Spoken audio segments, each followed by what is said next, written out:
happy happy Tuesday morning, afternoon, evening, depending on where you might be joining us from in the world today. My name is Meg Alexander. I am so happy for you to join us for another amazing Power to Fly Chat and Learn virtual event. Now, before we dive in and introduce you to today's speaker, I just want to go over a couple quick housekeeping items. Especially useful if maybe you haven't attended an event like this or event with us in a while. In which case, welcome back. Or if maybe this is your first event with Power to Fly, in which case, hi, we're so happy to meet you. So happy to have you. Thank you so much for coming. Now, the biggest thing to know about these events is that they are all about you. They're about our audience members, our community, and making sure that you all get value out of today's event, that you leave here informed and exhilarated and even a little bit entertained. So we want to do that and facilitate this in any way we can. So there's a couple different ways that y'all can help yourselves in that way. We really encourage participation. You can do it in a couple different ways. There's details about all of this up on the slide in front of you. But basically, if you'd like to turn your cameras on, please feel free. There's no need to be Instagram perfect. We do not care if you show up in a three-piece suit or a sweatsuit, if you are on a couch or in a corner office. We do not care. Please feel free to join us without pressure to be Instagram perfect. Now, as long as you stay on mute, you will not show up on the live stream or the recording of today's session. So any kind of privacy concerns, totally get it. And you can also participate entirely without your camera. You are welcome to get active in the chat, start introducing yourself to people or connecting, especially letting us know how you're feeling about what we're talking about today. Do you agree with it? Do you have different lived experiences? So we would love to see y'all active in the chat there. So the other thing I do want to say is to get us started in the chat. If you want to, please feel free to let us know where you're joining us from. I'm always really eager to see how far our virtual audience spreads, especially on international events. So let us know where you're joining us from. Let us know, if you know whose land you're on, please let us know that as well. I'm coming to you from Toledo, Ohio, in America, and it's land that was traditionally caretaken by the Fox and Kickapoo tribes in my area. So let us know where you're joining us from, or whose land you're on. Ooh, Zacchaeus from Lafayette, Indiana. Thank you so much for joining us. Ooh, I love seeing these come in. So yeah, please feel free to share with us there, y'all. Now, like I said, we are recording and live streaming today's session. And what that means for you is that you do not have to take notes. You get to relax and enjoy today's conversation. You can always rewatch it. It's going to be posted to our YouTube channel, usually within about 5 to 15 minutes of the end of the live stream. But you can also, everybody that registered for today's event is going to get an email from Power to Fly in about 1 to 2 business days. And it's going to have a link to where you can rewatch the recording on our website. Now, there's some great stuff on our website. Our entire archive of recorded chats and recorded events is there. Everything that's happened from the inception of Chat and Learns to now. So you can, search those, share, whatever you'd like. But there's also a segment of them available on our YouTube channel as well. And that'll be, that link is available sooner. So if you just cannot wait to share something that you learned from Rachel today, you don't have to wait 1 to 2 days to do that. So like I said, please feel free, connect with each other in the chat, reach out to our speaker. If we are going over one of your questions and you think we should have more context, let us know, send it in the chat. If Rachel talks about a term or an ideology or a system that you've never heard of or you want us to dive in deeper, let us know in the chat. You took time to be here with us live. You are doing something for yourselves this morning. I want y'all to really congratulate yourselves for that, for prioritizing yourself and your own development. But we just want to be here for you and be here to have a good time today. So if you got questions or anything, don't hesitate, always ask in the chat. And if you have any question or comment that you'd like to raise and you want to be kept anonymous, no worries, just DM it to me. You can find my name, Meg Alexander, on the dropdown. All right, now, last but not least is socials. You can follow us on various places. They're all put up there. We are on LinkedIn, Twitter, Facebook, Instagram, and YouTube. And one of the reasons I tell you all this is because we want to get these resources in the hands of as many people as possible. That's how we're going to reach our goal and our mission of gender parity in the workforce, pay equity, true diversity, inclusion, and representation in the workforces that we, where we all spend a ton of our time. So if you want to help us with that goal, please feel free to take photos or video as we go. Let your social network know that you are learning and growing with Power to Fly. Let people know that these free resources are out there because we want as many people to have access to them as possible. Please feel free to tag us. You can add us. You can use our hashtag. We would love to repost, retweet, reshare anything that y'all put out there. So please feel free if you would like to help us in that mission. Now, I'm very excited to introduce you to today's speaker. Rachel Serwetz is a regular around Power to Fly. We love collaborating with her so much. Her early professional experience was at Goldman Sachs in operations, and she also worked at Bridgewater Associates in HR. Now, from there, Rachel was trained as a coach at NYU and became a certified coach through the International Coach Federation. Now, Rachel worked in HR research at Aon Hewitt and also attained a technology MBA at NYU Stern. And throughout her career, Rachel has helped hundreds of professionals with career exploration. And for the last 5 years, she's been building her own company called Woken, which is an online career exploration platform to help coach professionals through the process of clarifying their ideal job and career path. Rachel, I'm always happy to get to talk to you. I can't tell you how much I wish I had had somebody like you, in my orbit or in my sphere of influence, a couple of years ago when I was still very much struggling with a lot of these questions. But I'm so happy to see you back and introduce you to the group today. Is there anything else that you think they should know about you or anything you'd like to share with them? I think this was a good intro. I've got obviously a bunch of slides here, but feel free in the audience if there's something on my background. I'm always happy to answer more questions, but happy to also just dive into the topic today. And I'm an open book. You can ask me anything. All right. Oh, Meg, you're on mute, but. Thank you. Sorry. So I stopped sharing my screen. Rachel's going to share some slides from her screen. So just sit tight. And like Rachel said, if you've got questions at all, anytime, please throw them into the chat. I will be hanging out in there with y'all. Cool. Yes. And I've got the chat open as well. You guys can see the slides, correct? Okie dokie. So we're going to talk about making the most of a job fair. I think in today's day and age, we've got in person, we've got a lot of virtual. And by the way, this could be applicable to just even a networking event, any one of those like big, massive things. That's kind of what we're talking about here, how to navigate, right? And these events could look different. Sometimes there's formal job fairs. Sometimes there's just, it could look a lot of ways, but we want to make sure you feel comfortable and confident whenever there's like sort of those big environments with potential employers, right? So we went through my background. I'm going to skip over that. We're going to talk about the things you can do before the event, right?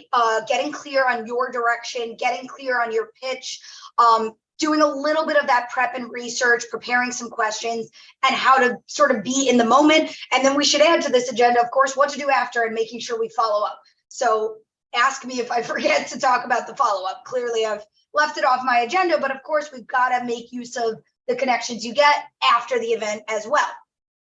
So how to get clear. Now, the best thing you can do, this is a proactive thing, right? This isn't like something you would do an hour before the event. This is something you want to do kind of week over week. If you spend a month or 2 or 3 just getting clear on your career direction, that's the best thing you can do, because then when you show up to this event, your pitch is going to be so compelling and authentic, because you will have done your homework to know what role is right for you, what industry is right for you, what environment's right for you. And that in and of itself is going to just stand out, and it's going to speak volumes. So do the proactive work to make sure you're really getting crystal clear. But remember, this takes some time. This isn't like an hour exercise before the event. This is something you want to be thinking about all the time. And that way, in 3 months or whenever the event turns around. I know Power to Fly, I believe, has a fair going on this week, but they do this often. So even if, by the next time you might be in a different place, you can, if you spend a month or 2 or 3 on career exploration, it can really, you can really make serious strides. So even if you're, however you're feeling for this week's events, remember, with consistent effort on career exploration, that's the best proactive thing, right? So we're going to talk about like what you can do right before an event, but this is sort of like the more strategic ongoing stuff, right? So the 3 areas that I always think about getting clear on is, I call it the function, but it's really what we refer to as role. We also talk about the content or the industry, and then the environment, which we often refer to as culture. So the reason I call it function is because we want to take it down to the root of like, what are you doing all day? What are those natural affinities and tendencies and the style of the work, your strengths, what you're great at, what you're natural at, and what you enjoy doing? What are those activities and skills that should make up your week?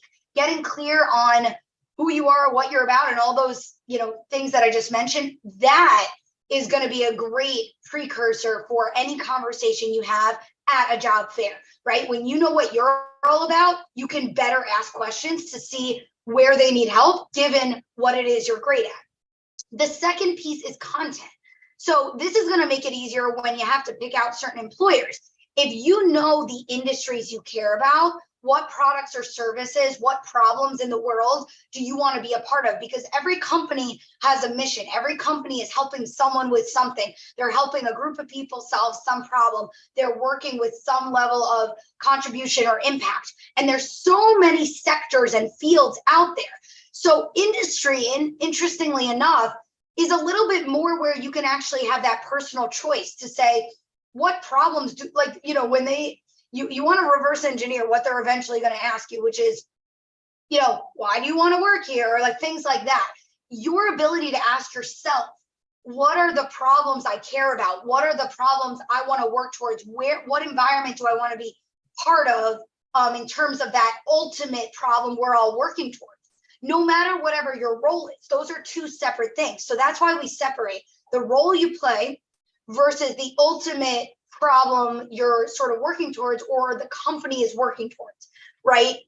There's so many problems out there. We want you to prioritize which ones do you find interesting and important or intriguing or innovative more than others. That's the second category. The third is the environment. Knowing what you want and need out of the work environment is going to help you come up with really good questions. We don't want you to just say, what's the culture? If you know yourself and you know what type of environment you really thrive in, you're going to be able to ask really concrete, creative, specific, thoughtful questions that are going to impress them. The self-awareness about who you are is going to help you find and assess the match with employers, and it's going to make for a way better conversation. It's going to go a long way to impress someone. So getting to know yourself is so critical. I love this 3-part framework. In an ideal world, we would get clarity on each of these 3 areas. So this is something you can always come back to if you're ever like, how am I feeling? You can even give it 1 to 10. How clear do I feel on each of these? And where do I have a little room for improvement? Where can I do a little exploration? This is a quick synopsis. There's a lot more we can go into, but I wanted to sort of just introduce, define, and educate you on what is career exploration.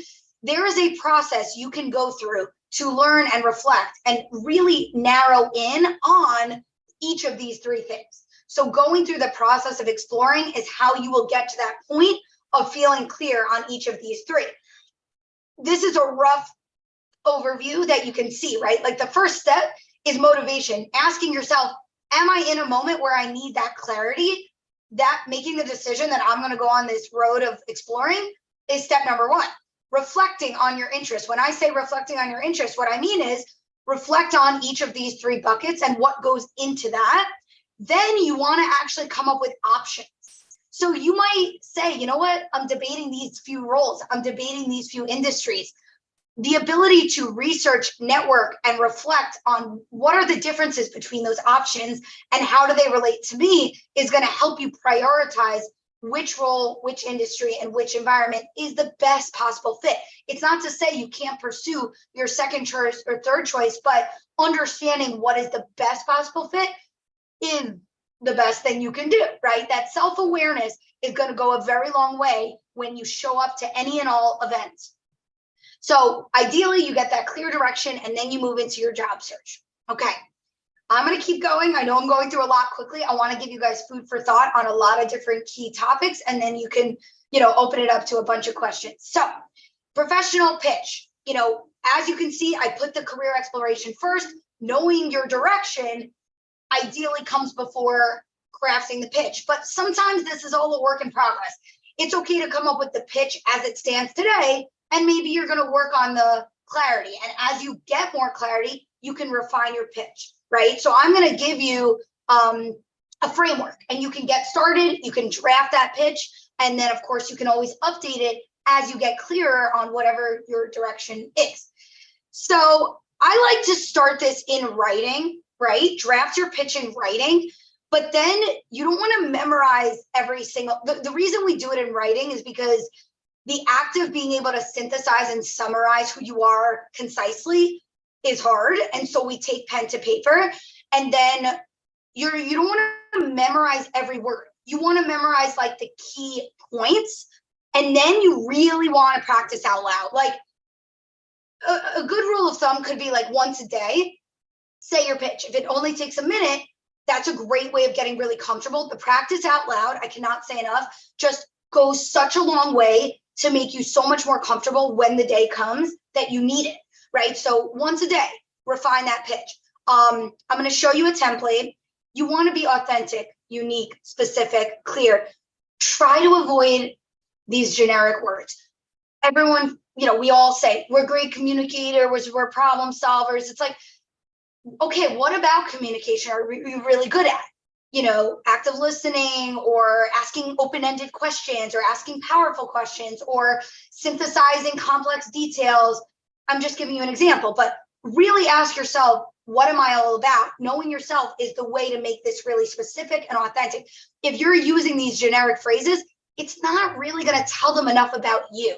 So knowing yourself is so, so important to then phrase it as clearly and specifically and authentically as possible.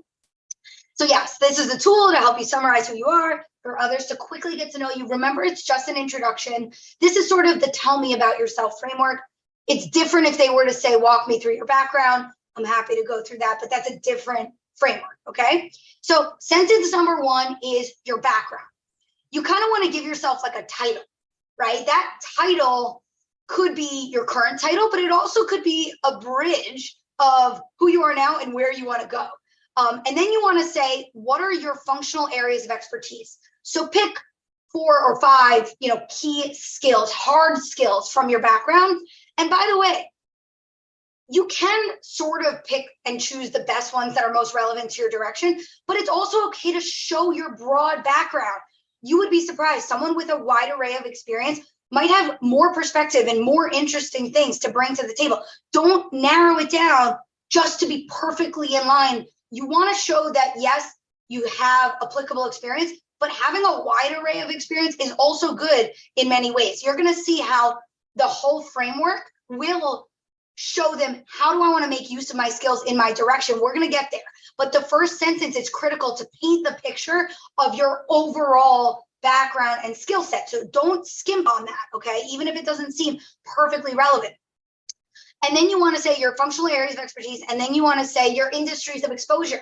Another great way of showing you have perspective. You've seen a lot of different sectors. You can pull ideas from different fields, right? That's helpful. So this is just an example. Data, you could even say, instead of data analysis, you could say data analyst with expertise in data modeling, data visualization, and mobile app development across healthcare and fintech. A simple example, but you can see the framework and how you might start to apply that to yourself. You're going to plug in each of those pieces. Sentence 2 is your strengths. What do you do well? How and why do you do it well? This is where you can say your superpowers, your secret sauce. This is where you can write a sentence about what they should hire you to do in your own words. How beautiful is that? Tell them what you're amazing at. What should they pay you to do? Amazing opportunity, right? This is your own words where you get to describe what you're actually good at. How many times are we like in an interview and they're asking these questions and we just wish we could just tell them like, but here's who I am. Boom, this is your chance, okay? So this is just an example. Strengths in communicating project needs clearly amongst varied internal and external stakeholders, turning data into stories to improve business operations and building team camaraderie. It can be a combination of like the softer, team-oriented people management stuff, but also the hard, this is the deliverables, this is the work you do well, this is the value you bring to a team and an organization in your own words. That's the opportunity we all crave. you now have it. Takes a little bit of time to wordsmith. If I had to put it in one sentence, what's my special sauce? Then your direction. So here's the beautiful tie-in where it's like full background. Here's what I'm great at. And here's where I want to take that in the future. Here's where I'm going to place those skills. Here's where I'm going to contribute those skills. And you get to tell them what your direction is. Here's where you get to own the story. So instead of them just judging your resume, you get to literally say, I'm motivated by, or I'm excited to pursue data analyst opportunities within whatever industry. You get to tell them what roles are a fit for you. Amazing ownership of your story, okay? And by the way, what's fun about this is if you do this in writing, it's actually a forcing mechanism to like figure out the answers if you're not sure you have these answers. So in the past, I even did this personally. You can use this to just actually, you know, if you edit it over time, it almost prompts you to figure out these answers, right? It's so use that framework. Okay. So of course, if there's an event going on, prepare who's going to be there, who aligns with your interests. If you can see who's showing up to the event, the attendee list or the employer list, of course, take a look at that. Prepare a few questions for those that you want to talk to. So for each person or company that you want to target, this is really more for the traditional, you know, where there's booths and like, you know, you can sort of go up to them and ask what you need to ask. 3 questions, I think, per person or per company is a great way to prepare because you can also be in the moment and see what questions arise. I would not just ask the same question to each person or company. I would really try to tailor it as much as you can. Sometimes similar questions are applicable.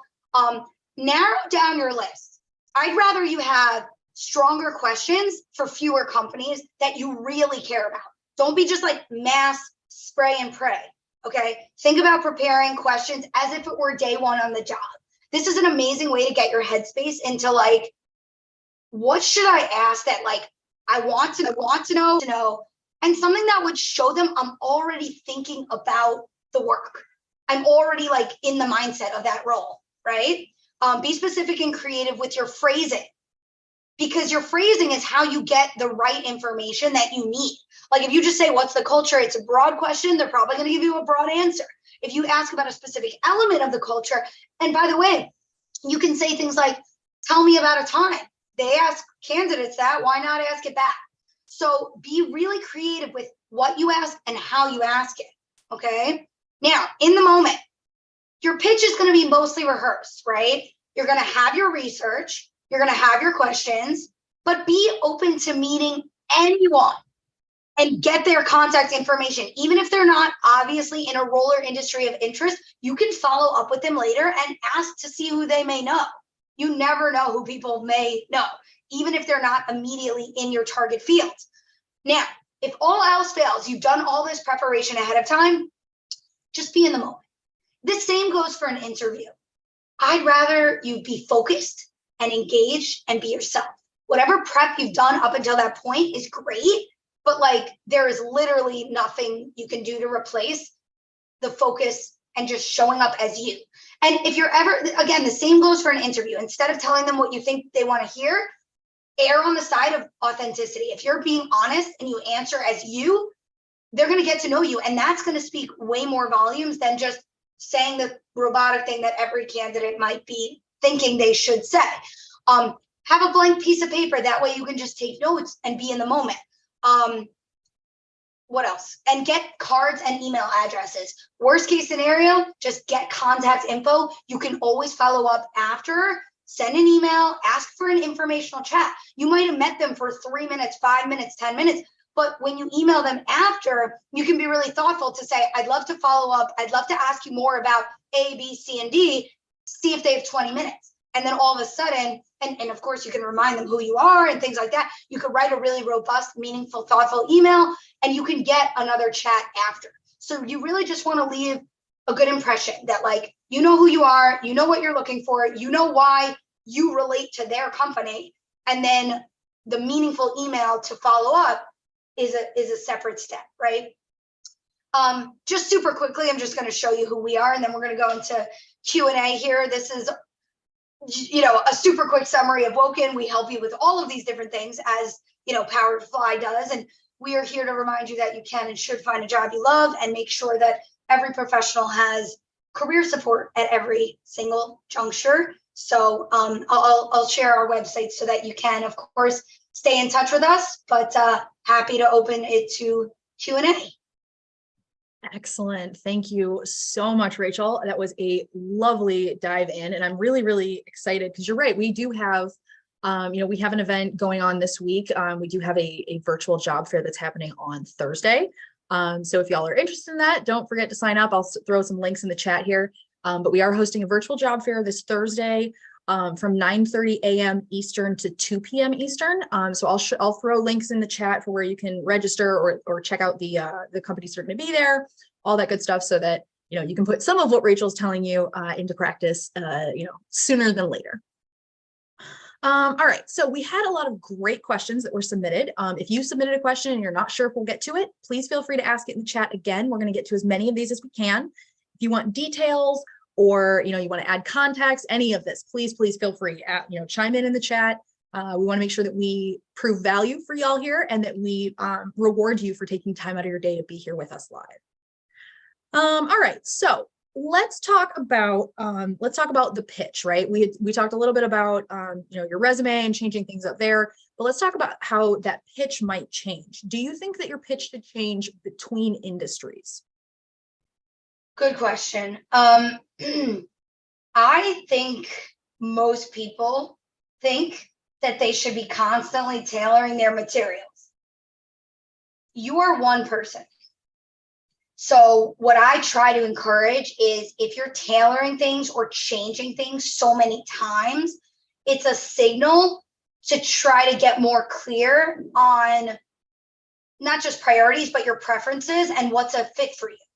With industry, it is very possible that you might have like 2 or 3 target industries. You don't necessarily have to close yourself to one industry, but personally, I'm of the belief that it's like, why not figure out what industry you're most passionate about, and then just find more of the right thing, meaning find more companies that fall within that realm. So I'm a bigger fan of like, narrow down and then find more of what's right for you. Industry is the one place where I'm like, all right, if you have 2 or 3 target industries where you feel interested in those products or services, sure. But if you have options for like roles, that's where I'm a little bit more like, instead of tailoring and changing the summary and the pitch every time, really dive deeper to say, okay, if there's 2 or 3 versions of this, which version is actually like right or best or most fitting? And that just takes a little bit of extra research, networking, learning, reflection. It just goes such a long way to know which role and which industry is your best fit in order to show up and really be compelling. When you're sort of like, first of all, they can smell, like if you're tailoring it so much that you're not even like passionate about like which version am I even telling, you're going to confuse yourself, you're going to overwhelm yourself, and you're not going to be able to have that same energy, because you're like, yeah, I have 4 versions of myself. And it's like, okay, you want to figure out which one is the most, right and the strongest fit, so that you can have energy. And when you have that energy behind it, because you actually believe and and you feel confident about what's a fit, that is going to come across. The candidate who gets hired is the one who you can really believe in terms of like why they are a fit. They've done their due diligence. They know why it's a fit for them. And they make that so clear that you can hear it. It's that believability factor. But if you're changing the pitch so many times, it's going to be hard for you to even know what you believe to be compelling enough to make that case. So try to make the case for yourself first. Ask yourself what's the best fit. And then when you present it to others, you can present it more confidently. Does that make sense? Yeah, of course. And I love this advice, because you're right. There are so many times that we are told, or I'm sitting on these chats and I hear the same thing of like, you do need to be kind of tailoring a little bit to to your various jobs that you're applying to, or I know that I did this when I was still job seeking 6 years ago. I had one set of resumes for paralegal jobs that I was applying for. I had another one for like admin, that kind of thing, another one for retail. So like that, it made a lot of sense, right? Because the various, areas, admin wasn't that different from my paralegal resume, but some of the terms were different, that kind of thing. And I really appreciate you highlighting that, like, you're only one person. You should not be completely reinventing the wheel for the, each of these things. You do want to tailor a little bit and make sure that you are optimizing your job, your resume, or whatever you're putting forward to make you the best case for yourself as being the best fit for that role. But I love the secondary insight of don't drive yourself crazy with it, because you're right. It can be so easy to fall down that rabbit hole of like, well, if I just get if I just get this part exactly right, then the rest of it'll be, I don't have to worry about the rest of it or something like that. Yeah, I mean, if we're talking about resume, like sometimes when people are tailoring, like they'll remove some experiences and put in others. And then like, again, when going back to like, you're one person and having a broad array of experiences, like I'd rather your resume actually showcase the things you've done. And I think there's a way of just having that one resume of like, these are the things I did. And then when you actually ask yourself, what's the direction that I want to go in, then you can tailor it. You could still tailor it, but it's towards the one direction. I personally like to find more of the right thing. You don't have to skimp on volume. I think it's a counterintuitive thing that people think like, if I widen or broaden the net, I'm going to find more. But then you're just going to be like confused and overwhelmed with all the different directions. Figure out the right direction so that you know what's a strong fit and find more opportunities that align. I think sometimes we assume there isn't as many of those things. And it depends on the role, obviously, but usually more often than not, that's not as the case, that role is so limited, that we have to broaden the options or the directions, right? So does that make sense? Yeah. No, I think that's a very great way to look at it. Okay. So let's talk about that pitch, right? We had started talking about how your pitch might change. Do you have any tips for overcoming mind blankness? I get this sometimes where, somebody will like, even when they just like ask me what I do, and normally I'd have no problem telling you like, yeah, I host events for this company and blah, blah, blah. And I'm just like, I talk to people on camera. I don't know. So if you are one of those people that experiences that, like ask a question and immediately you're blank, Yes. what do you recommend for that? Whether or not it might accompany a public speaking fear, it might not. How do you tackle this? Yes. And this is actually a little similar to how you might think about like interviews. Because it's a similar thing. You're on the spot, you have to answer. There's a few tips here. Okay. If it was an interview, you could actually take a minute, pause, write some notes before you kind of respond. But if you're like in a conversation, I like to repeat the question back. So you could say something like, well, to give you a brief summary of my role, there's a few things that actually go into it.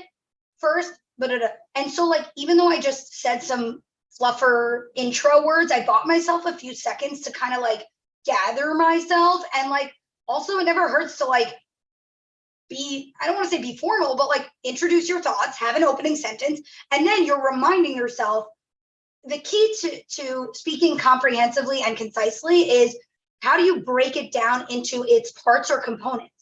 Any given, say you were answering what's my role, there's probably like 3 or 4 or 5 major components to your role, most likely, or maybe 2.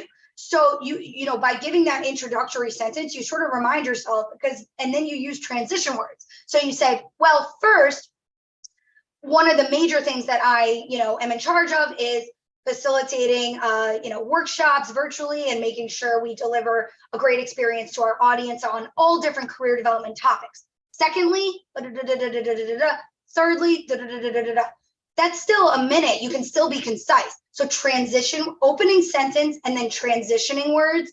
And it really just depends on what question they asked. Another tip is like, say you're noticing you're speaking too long, like at the end, you could just be like, you could almost summarize what is left to be said that you don't feel you have enough time to say. Like you could be like, there's a lot more that goes into my role in terms of event planning, behind the scenes operations, as well as collaborating with the team and project management. Happy to tell you more about any of those, but for the sake of time, want to give you a brief summary. Then all of a sudden, you just gave them some clues. Oh, you also do project management, you also do event management, you also do this. And maybe then, so it's like you're still comprehensive, but you're alluding to things briefly if you sort of felt like you were running out of time.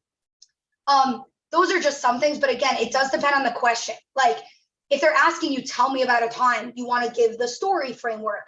But I just like to break it down. Like, for example, the professional pitch, if you were to memorize anything, just memorize background, strengths, and direction.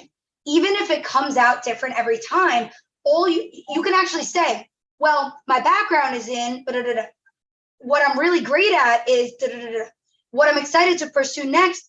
Give yourself those transition words, and actually you're reminding yourself, what am I supposed to say next? And then you can figure out what you want to say in the moment. So it's more about like, what are the topics I want to hit, and use those introductory phrases to remind yourself. That's one way of doing it. I like that kind of like thinking in terms of like a bulleted list as opposed to trying to remember, how did I tell that story again? Right. It's the key ideas. You want to say, what are the key ideas I need to hit? Because usually, speaking quickly in a minute, there's usually 2 or 3 or 4 or 5 main things you want to hit for any given question. And the other thing I will just say is practice. If there's 5 or 10 questions you're going to get, it's not practicing to memorize. It's practicing to say, what are the 3 main ideas I always want to hit when they ask me my strengths? What are the 3 things I always want to hit when they ask me this, my background, or whatever? If there's common questions, I cannot say enough. I know practicing is uncomfortable because the event is uncomfortable. Why would you want to recreate that? I know. But if you're committing to this goal and you're showing up to say, I want a new job, then that means there's inner workings to what should happen, not just at the job fair, but before and after. And that practice is going to make you comfortable and confident when the event shows up. I cannot say enough. The practice, just because this is a different way of conversing. We don't do it all the time. So when you practice, you're just getting your body and your mind comfortable with like, what does it feel like to speak for 60 seconds and have to think on my feet and have to concisely structure my thoughts into bucketed? That's different and that's new. So practice, get comfortable. I love that advice. And I also very, very, very much appreciate, your call out there that you don't have to say it the exact same way every time.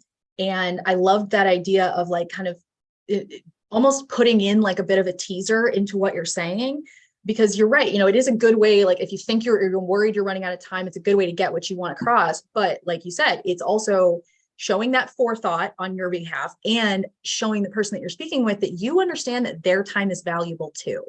I think that that's something that a lot of people worry, is that if you only have a certain amount of time with these, FaceTime with these people, or, one-on-one time with a recruiter or something, that you have to make the most of it. And that like, what if you don't get the thing asked? But I think, that is a really good flag of like, you don't have, just to put kind of put a placeholder in someone's mind about something, you don't have to go through the entire thing and talk about it and discuss it the way you wanted to off the bat. There's, you want to leave that crumb that keeps them following the trail. Right. Exactly. All right. So in that same vein, when we are trying to engage with these hiring managers, how can we make sure that we're avoiding sharing non-relevant information? So we've talked about like kind of ways to leave that cookie crumb trail or bread crumb trail. Are there ways to know, like, even just broadly, like things that we are kind of like either a no-go topic or something that we should maybe share less of? It's a good question. It depends, like whatever you're talking about. This answer could go in a lot of ways. If someone's asking you your weaknesses, you're going to be honest. That's not a no-go topic. Even if you were laid off, there's a way of phrasing that. There's a way of talking about it. I think there's like rare times that there's like something that's like truly off limits. I would say like politics is probably a good thing to keep out of initial work conversations, unless you're talking with some political organization, obviously. But I would say like generally what you would think is off limits with a work colleague would be the same type of thing. Anything that feels inappropriate or too personal. One of the ones that occurred to me when I was thinking about this was when you're asked about like why did you leave your last role, or what was your last role like? We get a lot of questions from people where, you want to speak, if not highly, you at least want to speak pleasantly about your last workplace, even if it wasn't a super great fit for you.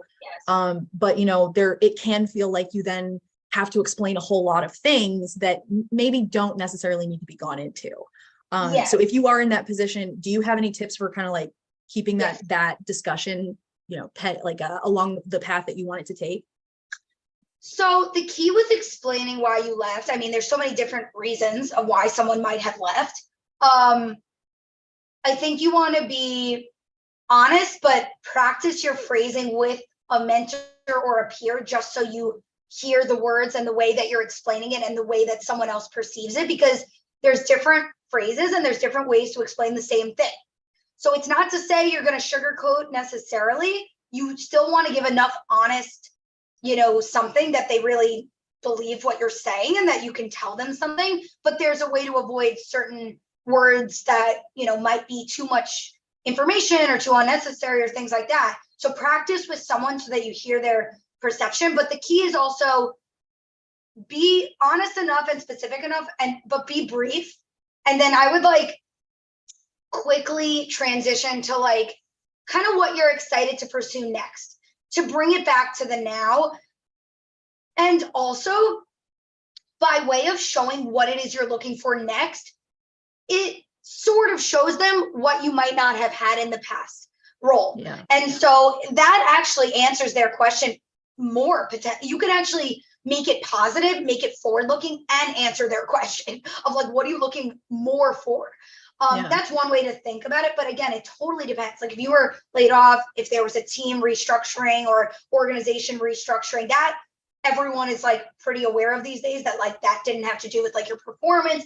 So it depends what you're trying to COVID, there's a lot of things like that we've seen societally, at least from my perspective. I've seen a lot of shifting, and people not being afraid to say I got laid off because of COVID. I have been through the ringer the last 2 years, blah, blah, blah. So I think that's a really, really good flag. And I love how you said to kind of frame it in terms of the future, because you can, even if it was a truly horrific situation, there's, like you said, there's ways to speak honestly on it from the position of, I now know what I need and that was not it. So that you can use that to then say and from that I learned blah, blah, blah, blah, or the place it was great for me the first couple of years, I've outgrown blah, blah, blah, and so this is the direction I want to go. I like that idea. Especially when the culture, either if the culture wasn't a fit, or there was a person, or if there was ever a toxic situation or anything like that, all forward looking. You could just say because of that experience, there were some difficult working relationships, and it's really difficult, by the way, because we are always a part of any relationship. So it's kind of what role did we play in that? And Meg, to your point, did you learn something? Did you grow? Did you evolve? You could show that maybe you learned about yourself, but then you could say I've realized after my experience with that team or with that leadership that I'm looking more for a team or a leader who embodies A, B, C, and D.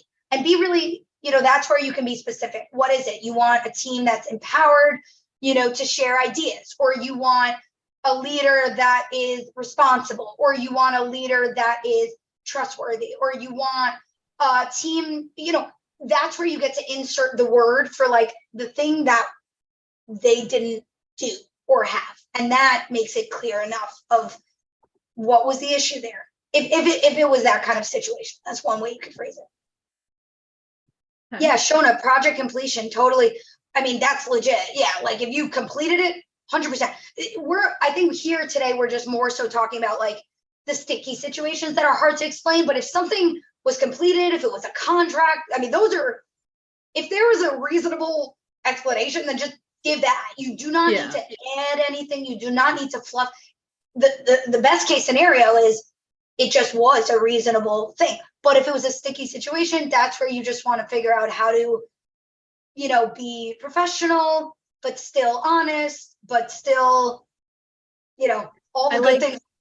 Yeah, I like tactful, professional, and forward looking. Because like you don't have to make it seem like you worked at, Willy Wonka's factory. It was all raindrops and puppies, or gumdrops and puppies. Sorry, not raindrops. But yeah, like you can be honest about these things in a way that does not make you seem like you're the problem, Right. All right. So we did have one other great question from Raghu in the chat. They had asked, I know that speaking metrics is great. How could we frame or embed metrics while building our narratives on the fly? This is a really good question, because you might have kind of some metrics prepped for your resume, but you might not like have those incorporated into your pitch or into like what you talk about at a job fair. What I would try to do, this is where, I don't want to say memorization, but this is where the prep and the practice can come into play, because something simple you can do is for each company you worked at, depending on how long you were there, pick out 2 metrics. Like, don't be this like hero where we assume we're going to remember 100 things. No one can do that, or rarely people can do that. For each company or for each project, cherry pick 1 or 2 metrics, like per company. Really make it small. Pick out one, because these are quick if it was an interview, it's a little bit different, because then you just use the STAR framework, and then you might have a metric for like every single answer based on that story that you're telling. But if you're like in like a 3 to 5 minute networking event type conversation, I would just go in having memorized 1 or 2 metrics per company. If you were there for like 10 years, okay, maybe you memorize 3 metrics, but like just keep it small. You can only remember so much. And knowing the role that you're talking about, knowing the people you're trying to talk to, knowing the companies you're trying to talk to, what metrics do they care about? Pick out 1 or 2 or 3, memorize those. And all you have to do is kind of just remember like the number. Like maybe it was like 34% increase or whatever. And then like, you'll know what it was about. You trust and remember that like you were the person who did the project, you're going to remember. So trust yourself a little bit. All you got to do is remember the exact number. So once you remember, oh, it was like a 34% increase, you can then elaborate in your own words. You don't have to memorize the whole sentence. Just pick out 2 like specific numbers per company, I would say, based on, what conversation you're having and what metrics you think are most relevant, most reputable, most, compelling to share. Okay, excellent. All right, so let's say we've gone to our virtual job fair or job fair, whichever, and you are at the step of following up with recruiters or hiring managers. How do you recommend that we follow up? I'm thinking, let's talk about, method, timing, and then maybe message. So timing, like ideally, if this is someone you met, 24 to 48 hours after you met, not longer than that, ideally, because you want it to be fresh in their head, okay? But give a little buffer. After any big event, especially in person, that person's probably busy. They might have traveled for that thing. So you give a little buffer. That way you also increase the likelihood that they're able to respond to you, because whatever, right? So that's timing.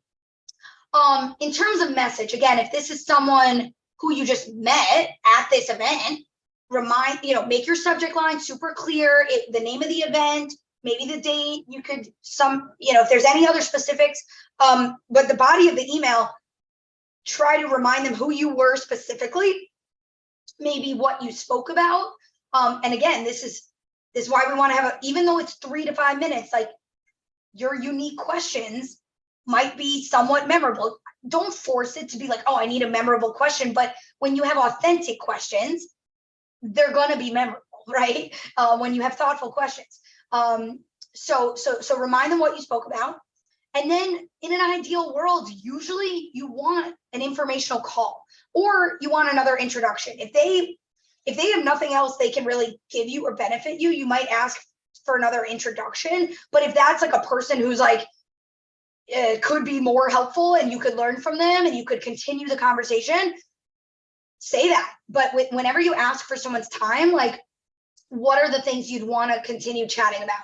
List out 2, 3, 4 things. Be like, I'd love to ask you more about A, B, C, D. Do you happen to have 20 minutes in the next week? Please let me know what time is good for you. Really was, and you could reference what was great about that conversation. Any email is an opportunity. Reiterate why you're interested in the company. You want to balance, like, not making it too sort of intense and like job searchy, but you can reiterate fit and interest briefly in one sentence, and then make your ask compelling enough so that they both respond and actually say yes to your question, and make your question something that's helpful, which is, do you have 20 minutes, right? Oftentimes people just want to forward the resume. Whenever you forward the resume, usually you just never see it again. So really know what you're going to ask that's helpful, how you're going to phrase it in a way that's compelling, right? And use that email as an opportunity to remind them who you are, reiterate fit and interest, and make an ask that is actually going to help you push to the next step. I love that. Absolutely love that. Okay, so let's talk about some questions that we should avoid asking during job fairs. Let's do like a quick 3 to 5. I'm tempted to just say like any generic question. What's your culture? If you guys want to list out some questions you might think to ask in the chat, I'd be happy to react to them. It's kind of hard to that. It's hard to think off the top of your head, but like, to be perfectly honest, sometimes like the immediate obvious questions that everyone asks are, I'm not going to say like automatically stay away from those, but like, to be perfectly honest, the best questions, like, sit there for 10 minutes, do a little research on the company's website, and come up with questions that like you would genuinely want to know if you were in an interview, or if you were about to work there, if you were seriously considering working there. What would you want to know? I think the problem with job fairs and interviews is like, well, job fairs, sometimes it becomes like this forced thing. What happens is, when there's companies that come to us, I think we just want to present ourselves. But remember that it's okay to narrow it down and say, you know what? Maybe only 2 of these companies are actually interesting to me, and I'm going to spend a little extra time researching those 2 companies instead of like mass asking 20 companies the same one question. So that's kind of going back to what we said earlier. So just because they're there doesn't mean like, if you're going to ask the same generic question to everyone, it's not going to help you. So even though they're presenting companies to you, really, narrow it down to the people that you're excited to have a conversation with. And if you're excited to have that conversation, your questions are probably going to be pretty specific and thoughtful because you actually care about that company. So bring it back to like you. And I think sometimes we just are tempted to like force it because these companies are just there in front of you, and like, you're just going to ask what you think you're supposed to ask. Don't waste your time or theirs. The more time up front before the event that you do your homework, who's going to be there? Who do I want to actually talk to? Narrow and prioritize that list. The more thoughtful you can be about that, the better. You don't have to just talk to everyone for the sake of it. Yeah, Betsy's asking like, what do you like versus what you don't like about your company? Mindy is kind of the same thing. What's been the most fulfilling part of your time at this company? What are you most excited for that's coming up? I think those are great questions. How do you feel about the one that Betsy said? I like that, but I've heard it asked in a couple different ways. The one that I liked best was like, what's your favorite part about the company culture? And what's something that you're excited to see changing? What's something that has changed about the culture that you're happy to see? Because that can kind of give you the same idea of like something that might not be ideal about the org, but you're giving them an opportunity to talk about something that's not great in a positive way, so that you get an idea of maybe some of the things that are important to this company that they might be working on, even if they're not quite there yet. Yes. I mean, I do like it. I do like that. It might just be too big, like too broad of a question, right? It is, but sometimes open-ended questions are really powerful, and seeing what they answer to that is not the worst case scenario. I would just think about, remember, there's role, industry, and environment. You might ask one question about each. So like, you want to get to know their culture, but like when you have a very few moments to impress them, you might want to just dive into like the work, and you can always follow up and ask more about the culture later. But I think the way of impressing them is like, most people get hired to do a role, right? And deliver value and deliver some impact, right? So like focusing on what the company's doing as it relates to the role that you might play, and understanding their strategy or their challenges or their pain points or the roadmap or the goals as it relates to like the team you would want to be on. The more, like, by way of what you asked, you can actually show them your knowledge and your expertise. So Yeah. I kind of like prioritizing questions like that because I think they're more impressive about your expertise.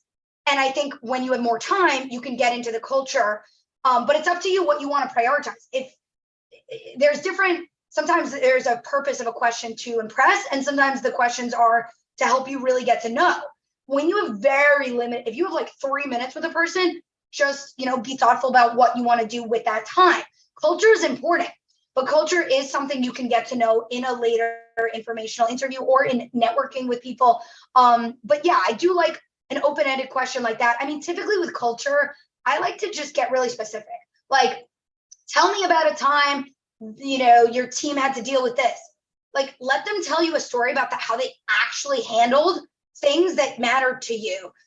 Sometimes, yeah, when we're open-ended and broad can be good in certain ways, but not always. I want to just read Mindy's too. What was the most fulfilling part of your time at this company thus far, and what are you most excited about? I like that, but it is also, those both questions are helpful, but they're also about that person's experience. Again, by way of your questions, you can also teach them who you are and what you're all about. So just be thoughtful, you know, in terms of what you want to ask and why you're asking it and how to use that limited time. Yeah, no, I think that's really good. Okay, so I'm trying to get through any other questions y'all are sending here in the chat. Okay, we got 3 minutes left before we run out of time.